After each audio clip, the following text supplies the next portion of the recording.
രഹന പുതിയ ജീവിതത്തിലേക്ക്. എല്ലാ മലയാളി പ്രേക്ഷകരുടെയും പ്രിയപ്പെട്ട താരജോഡികളായിരുന്നു അഭിനേതാക്കളായ നവാസും ഭാര്യ രഹനയും. നവാസിൻ്റെയും രഹനയുടെയും എല്ലാ വിശേഷങ്ങളും ആരാധകർ സോഷ്യൽ മീഡിയയിൽ ഏറ്റെടുക്കുകയും ചെയ്തിരുന്നു. എന്നാൽ കഴിഞ്ഞ വർഷം 2025 അവസാനമായിരുന്നു നവാസ് ഈ ലോകത്തോട് വിട പറഞ്ഞത്. തികച്ചും വളരെയധികം അപ്രതീക്ഷിതമായ ഒരു മരണമായിരുന്നു നവാസിൻ്റേത്. അതിനു കാരണം മറ്റൊരു തരത്തിലുള്ള അസുഖങ്ങളും ഇല്ലാതിരുന്ന നവാസ് നെഞ്ചുവേദന വന്നാണ് മരണപ്പെട്ടത്. ഹൃദയാഘാതമായിരുന്നു നവാസിൻ്റെ മരണകാരണം.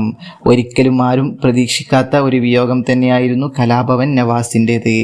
വളരെ കടുത്ത മാനസിക പ്രയാസങ്ങളിലൂടെയായിരുന്നു രഹനയും ആ സമയത്ത് കടന്നുപോയത്. തങ്ങളുടെ ഉപ്പയെക്കുറിച്ചുള്ള ഓരോ ഓർമ്മകളും മക്കൾ സോഷ്യൽ മീഡിയയിലൂടെ പങ്കുവെക്കാറുണ്ട്.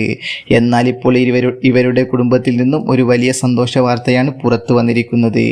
നടി സംയുക്ത വർമ്മ സോഷ്യൽ മീഡിയയിൽ പോസ്റ്റിട്ടത് മുതലാണ് ഈ വാർത്ത എല്ലാവരിലേക്കും എത്തിയത്. ഇതിന് പിന്നാലെ നിരവധി പേരാണ് രഹനയ്ക്ക് ആശംസകളുമായി എത്തിയത്. 10 ദിവസത്തോളം തുടരുന്ന ഹാൻഡ് എംബ്രോയിഡറിംഗ് ക്ലാസ് ആരംഭിക്കുകയാണ് രഹന. രഹനാസ് ഡിസൈൻസ് എന്നാണ് ഈ പദ്ധതിക്ക് അവർ പേര് നൽകിയിരിക്കുന്നത്.